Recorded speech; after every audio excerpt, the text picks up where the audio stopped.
Prajamitra news TV ఛానల్కు స్వాగతం. ఈరోజు వార్తల్లోని ముఖ్యాంశాలు. కడపలోని బీసీ భవన్ అభివృద్ధికి కూటమి ప్రభుత్వం వెంటనే చర్యలు తీసుకోవాలని వైఎస్ఆర్ కాంగ్రెస్ పార్టీ బీసీ నాయకులు బంగారు నాగ యాదవ్ డిమాండ్ చేశారు. ఈ మేరకు ఆయన ఇతర బీసీ నాయకులతో కలిసి బుధవారం బీసీ భవన్ను సందర్శించి విలేకరుల సమావేశంలో ప్రసంగించారు. బీసీ భవన్లో మౌలిక వసతులు కూడా కల్పించలేదు ప్రభుత్వం. ఎక్కడ నిద్రపోతుంది అని అడుగుతున్నాను మీడియా ముఖ్యంగా.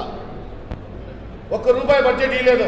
అది కూడా చెప్తే మీ చేత కాదంటే మా ఎంపీ గారిని అన్నా ఒక 50 లక్షలు కేటాయించండి అంటే ఇప్పుడు కూడా కేటాయించి సిద్ధంగా ఉన్నారు.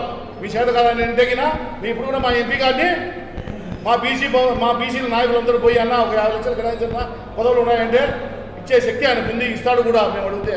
కానీ మీరేం చేస్తున్నారు? లేదు, ఎవరో ఒక దొంగలకు పట్టం కట్టారు, కానీ అది కాదు. ఆ సంఘాన్ని రద్దు చేయాలి. మీడియా మాకు తెలియజేసుకుంటున్నాను. జై జగన్, జై హింద్. స్టడీ హాల్లో చూస్తే మరి లెక్చరర్ ఏమో టీచ్ చేస్తాడు, కూర్చోవడానికి విద్యార్థులు కూర్చోవడానికి కనీసం చైర్స్ లేవంటే ఎంత దయనీయమైనటువంటి పరిస్థితుల్లో ఈ జిల్లా నడిగొడ్డులో బీసీ భవన్ యొక్క పరిస్థితి ఉందో మీడియా ద్వారా ప్రజలందరూ కూడా అర్థం చేసుకోవాలా సార్. మరి దీనిపైన ఇవాళ మేము ప్రభుత్వం దృష్టికి తీసుకురావాలనేసే బీసీ నేతలమంతా కూడా ఈ పర్యటన లేదా ఈ సందర్శన చేయడం జరిగింది. అయ్యా, ప్రజలు కానీ ఒక విషయం గమనించాలా.